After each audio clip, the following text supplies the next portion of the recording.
Hi guys, friend of the Sunday Roast and spokesperson for Save British Farming, Liz Webster, appeared on the Politics Live show where she had to listen to about a minute of tripe by Tory MP and trade envoy to the US, Conor Burns. Now, I'm of the belief that the Tories understand that they have lost rural voters and farmers and frankly now couldn't give a toss.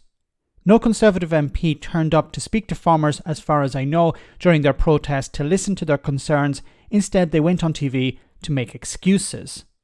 Here Burns doesn't respond to the points made, but attempts a character assassination of Liz Webster. Have a listen. What do you say to Liz about the fact that they've been rotten trade deals post-Brexit and they're undercutting farmers? Well, the interesting thing about Liz, who's a very effective campaigner, although not elected for the Liberal Democrats over a variety of roles over many years. Why is he talking about Liz Webster and not talking about these rotten trade deals? Why isn't he talking about these post-Brexit trade deals that are damaging British farming and instead focusing on Liz Webster? You notice what he's doing here. He was asked about the trade deals, but he doesn't want to talk about the trade deals because he knows that they're damaging to British agriculture. So instead of actually admitting, yes, these are actually damaging, what I'm going to do instead, in his mind, is I'm going to attempt a character assassination of the leader of the organisation that is complaining about these trade deals. These are terrible trade deals. He can't defend it, so instead he's going to attack Liz Webster, which is absolutely pathetic. But to be expected from the Tories, who have given up on trying to win over farmers. They realise that the farmers and the rural vote is gone, so why bother even trying to defend these trade deals? Is that she's incapable of seeing, and her campaign and all her tweets are all about the threat to UK farming. Yes, the threat to UK farming, like hormone-treated beef from abroad. The UK has at the moment, high standards. If you import a load of low quality, low standard beef, that's going to undermine British farming. He knows this, but he can't actually say it because that would undermine Brexit. From any trade agreements, and not the opportunities to UK. There are no opportunities. There were opportunities when the UK was a member of the European Union, but those opportunities are gone now. We saw it.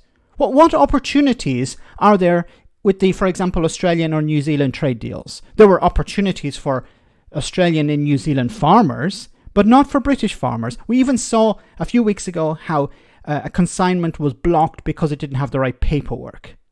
UK farming for very high-end premium produce that we're recognised for overseas in those international markets. As far as the US ones are concerned, we're doing state-level agreements, which are not legally binding agreements and usually don't encompass the agricultural farming. What state-level agreements are you talking about? Give us some examples of these state-level agreements. And they're not agreements, they're memorandums of understanding, which is basically, let's have a chat later on when we actually have a trade deal. You don't have a free trade deal with the United States at the moment. Boris Johnson was supposed to have one in 2022. It's now 2024 and there isn't a free trade deal with the United States. It doesn't seem to be on the horizon. But remember, a free trade deal with the United States would actually be worse for British farming because once, as we saw with New Zealand and Australia, who came out of the agreement better?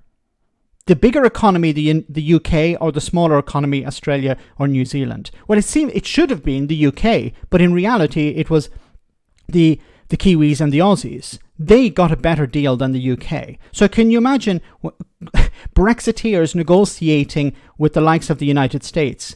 The NHS will be sold off to them if it hasn't already been. There will be massive importation of hormone-treated beef and all sorts of strange stuff that's legal in the US that is currently not fit for human consumption in Britain. This would be what's on the table. And of course the Brexiteer negotiators would just bend over and say, yeah, we'll take whatever deal you have on the table. We're not going to challenge it. We just need to have something. Aspects at all. But there is a huge appetite, I saw when I was Trade Minister, for British farm produce in international markets. Well, let Liz come back. Rightly pointed out there by Conor that you were a parliamentary candidate for the Liberal Democrats. What I found the most egregious about this is not so much Conor Burns, because he's there to defend the Tories, but the BBC. How many times have I talked about members of the IEA being brought on, the likes of Politics Live, and no scrutiny whatsoever? Just, this person is from the IEA. And there's no mention of the funding regarding the IEA, where the money comes from or anything like that. We, on the outside, have to do a bit of digging and discover where the money goes, how they're funded. And here you have the BBC taking the side of the Tories and saying, Liz Webster has some sort of political angle. She doesn't really care about farming. That's the narrative that the BBC seem to be pushing. Let's put Liz Webster's political position on under the spotlight and not what she's actually trying to do for farming. But in response to what you just heard there from Conor Burns. Well, first things first, I'm no longer a member of the Liberal Democrats, so let's put that one to bed. You still think Tories are capable of criminal greed and are evil? Let's focus on what I'm here to talk about, which is food and farming. It's not a party political point. I'm here, and I've always been involved in politics because of agriculture. We are farmers. And I'm also a British person, and I care about Britain. The reality is of where we are. There's trade barriers between us and our biggest trade partner. The thought that we would export all of our food that we currently export to Europe is for the birds. It just won't happen. But ultimately, where is your focus on Britain and the British people? We've got millions of people who can't afford to live at the moment.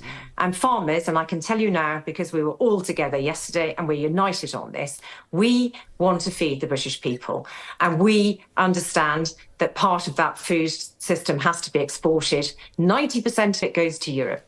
The fact is, we can't pick up Britain and put it on the other side of the Atlantic or in the Pacific. This is, the reality of trade is about gravity. We have no agreement with you. Exactly. The reality of trade is gravity. Reality of trade is you trade mostly with your neighbours. Now, what Brexiteers and the Tories seem to be trying to suggest is, you don't. You ignore that reality, and what we do is we replace the lost trade with the European Union, although they won't, especially the Tories won't come out and explicitly say that, but what they're trying to suggest is we can ignore Europe and we can replace that trade with the US, although we can't do that at the moment because we don't have a free trade agreement with CPTPP or New Zealand or Australia or Japan or something like that, which is the opposite of reality. But what they want to do is convince people, look, you voted for something in 2016, we have to reinforce the idea that that was a good idea. We can't turn around and be honest about that because then we just sink ourselves. We're the party of Brexit. We're not going to turn on Brexit now. It's too late.